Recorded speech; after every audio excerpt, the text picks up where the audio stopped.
अल्लाह ने फरमाया या अय्युहल्लज़ीना आमनू ला तुल्हिकुम अमवालुकुम वला औलादुकुम अन ज़िक्रिल्लाह। तुम्हें माल से जितनी भी मोहब्बत हो जाए, लेकिन माल के चक्कर में कभी तुम अल्लाह के जिक्र को मत छोड़ना। 2017 की बात है, अल्लाह ने सऊदी अरब जाने का मौका दिया। मदीना के अंदर में असर की नमाज का टाइम था। अजान के 10 मिनट पहले मस्जिद नबवी से वॉकिंग डिस्टेंस पर एक नकाब की दुकान पर गया। नकाब खरीदा, मैंने सेलेक्ट कर लिया, पसंद कर लिया, रेट भी तय हो गया। मैं पैसा देने वाला हूं, नकाब देने वाला है। बगल में मस्जिद नबवी के लाउड स्पीकर से अजान की आवाज आने लगी, अल्लाहु अकबर अल्लाहु अकबर। दुकानदार ने काउंटर बंद कर दिया, पर्दे गिरा दिए, कहा शेख साहब बाद में आइएगा। मैंने कहा भाई मेरे अजान हो रही है, अभी तो जमात में 10 मिनट का टाइम है, अभी कोई मसला नहीं है, तुम पैसा ले लो, सामान दे दो। कहा नहीं, अजान हो चुकी है, इस बात की इजाजत नहीं है कि हम अजान होने के बाद कोई सौदा सलफ करें। आप नमाज के बाद आइए, दुकान मेरी खुली रहेगी, आपको सामान मिल जाएगा। अल्लाह की कसम, उस दुकानदार में पैसा मेरी जेब में मौजूद है, उसने पैसा न लिया, उसने सामान न दिया। अजान की आवाज सुनने के बाद वो लोगों, आज सऊदी अरब के लोग बहुत बुराइयां करते हैं। अल्लाह की कसम, अपनी तमाम कमियों और कोताहियों के बावजूद आज भी इस्लाम अगर अपनी सच्ची हालत में पूरी कायनात के अंदर कहीं मौजूद है तो आपको उस मक्का मदीना की सरजमीन पर मिल जाएगा। अजान हो रही है, दुकान बंद, कोई सौदा नहीं होगा। मुझे कुरान की वो आयत याद आ गई, रिजालुल ला तुल्हीहिम तिजारतु वला बैउन अन ज़िक्रिल्लाहि व इक़ामिस सलाह। मेरे नेक बंदे तो वो है, मेरे नेक बंदे तो वो है, मेरे अल्लाह वाले बंदे तो वो है, उनका कारोबार कभी उनको नमाज से नहीं रोकता, उनकी तिजारत उनको कभी नमाज से नहीं रोकती। सीमांचल के जलसे मैं बहुत बोल चुका हूं, चैनल वालों से भी कई बार कहा है कि भाइयों इन जलसों को की शक्ल मत बिगाड़ो। आपसे भी बार बार कहता हूं कि इन जलसों की शक्ल न बिगाड़ो। मां बहनों से बार बार कहता हूं, ये जलसे हैं, ये कुरान और हदीस के नाम पर कायम होते हैं। इन जलसों के तकद्दुस को पामाल न करो।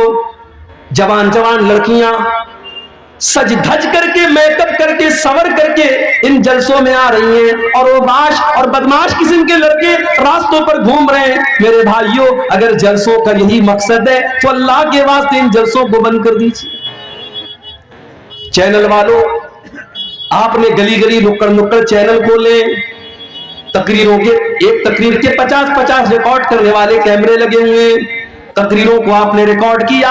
आपने अपने व्यूअर्स बढ़ाने के लिए, अपने देखने वालों की, अपने दर्शकों की तादाद बढ़ाने के लिए आपने तकरीर कुछ थी, आपने उस पर गर्मा गर्म कोई टॉपिक डाल दिया, जो मैंने अपनी तकरीर में जो बात कही भी नहीं, जिसका जिक्र भी मैंने न किया, वो बात आपने मेरी तकरीर में उसके टॉपिक बना दिया उसको। कितने चैनल वाले मेरी तकरीर के साथ नंगी औरत की तस्वीर मेरे फोटो के साथ लगाते और टॉपिक क्या रखते, मेले में जाने वाली लड़कियां, ये टॉपिक लगाते हैं, और एक बेहुदा और उरिया लिबास पहने हुए एक लड़की की तस्वीर मेरे बगल में लगाते हैं। लोग व्हाट्सएप करके मुझसे पूछते हैं, मौलाना साहब इसका क्या जवाब है आपके पास? मेरे पास अल्लाह की कसम कोई जवाब नहीं है। पैसा कमाओ मेरे भाई, मगर पैसा कमाने के लिए इतना न गिर जाओ कि आप हलाल और हराम की हदों को भूल जाओ। इस चीज का भी आपको हिसाब देना पड़ेगा। आपने तकरीर के अल्लाह और उसके रसूल की बातों को सुनने वाली चीज के ऊपर आपने इतना गंदा थंबनेल लगाया है, कल आखिरत में आप क्या जवाब देंगे मेरे भाई? अल्लाह ने कुरान में फरमाया, इन्नल्लज़ीना युहिब्बूना अन तशीअल फाहिशतु फिल्लज़ीना आमनू लहुम अज़ाबुन अलीमुन फिद दुनिया वल आखिरह। जो लोग ईमान वालों के दरमियान बेहयाई को फैलाते हैं, वल्गैरिटी को फैलाते हैं, नंगेपन को फैलाते हैं, उनको आखिरत में जो अजाब होगा उनको दुनिया में भी दर्दनाक अजाब होगा। आपने नंगेपन को फैलाया, आपने ओरियानियत को फैलाया, इससे तो अच्छा था बॉलीवुड की हीरोइनों के इंटरव्यू ले लेते, इससे तो अच्छा था बॉलीवुड के गानों को रिकॉर्ड करके अपने चैनल पे डाल लेते, कम से कम तकरीरें तो बदनाम ना होती, कम से कम जलसे तो बदनाम ना होते।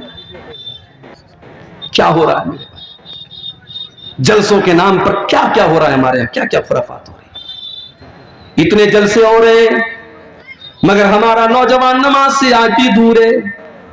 अल्लाह ने फरमाया ला तुल्हिकुम अमवालुकुम वला औलादुकुम अन ज़िक्रिल्लाह, माल के चक्कर में तुम अल्लाह को भूल न जाना, औलाद के चक्कर में तुम अल्लाह को भूल न जाना।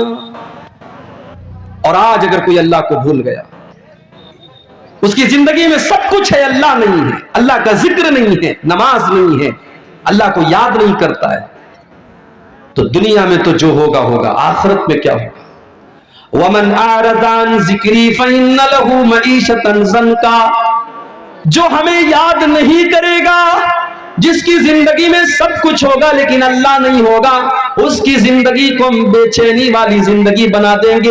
वो करोड़ों और लाखों कमाएगा लेकिन उसके घर में चैन न होगा, सास बहू के झगड़े उसके घर में होंगे, भाई भाई के झगड़े उसके घर में होंगे, उसके घर में ननद भाभी के झगड़े होंगे, उसके घर में देवरानी जेठानी के झगड़े होंगे, उसके घर में न चैन होगा न सुकून होगा, उसके बच्चे बीमार होंगे जो हमको याद नहीं करेगा।